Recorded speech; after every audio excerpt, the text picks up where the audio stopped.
ये कथा करवा चौथ की पौराणिक कथा है। करवा चौथ की महिमा का वर्णन होता है।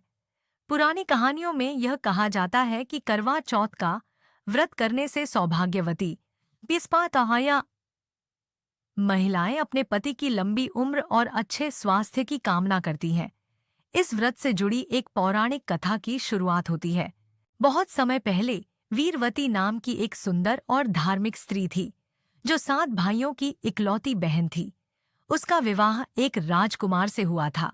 वीरवती अपने पति के प्रति अत्यंत समर्पित थी और उसने करवा चौथ का व्रत अपने पति की लंबी उम्र के लिए रखा था।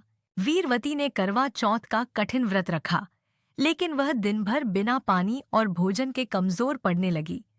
उसके भाइयों से उसकी यह दशा देखी नहीं गई और उन्होंने चांद निकलने का धोखा देने की योजना बनाई। वीरवती के भाइयों ने एक पेड़ पर जलती हुई दीपक की थाली रख दी, जिससे ऐसा प्रतीत हो कि चांद निकल आया है। वीरवती ने चांद देख लिया और अपनी भाभी से पूछकर व्रत तोड़ने के लिए भोजन कर लिया। जैसे ही वीरवती ने व्रत तोड़ा, उसके पति की तबीयत अचानक बिगड़ गई और उनकी मृत्यु हो गई। वीरवती को यह समझ नहीं आया कि यह उसके व्रत तोड़ने के कारण हुआ है। वह अत्यंत दुखी हो गई और अपने पति के शव के पास विलाप करने लगी।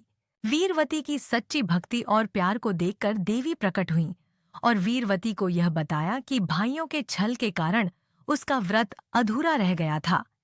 देवी ने वीरवती को दोबारा करवा चौथ का व्रत पूरी श्रद्धा के साथ करने का आदेश दिया। वीरवती ने पुनः पूरे विधि विधान से करवा चौथ का व्रत किया। उसकी सच्ची निष्ठा और श्रद्धा के कारण उसके पति को जीवन दान मिला और वह पुनः जीवित हो गया। दोनों ने एक दूसरे को देखकर प्रसन्नता व्यक्त की।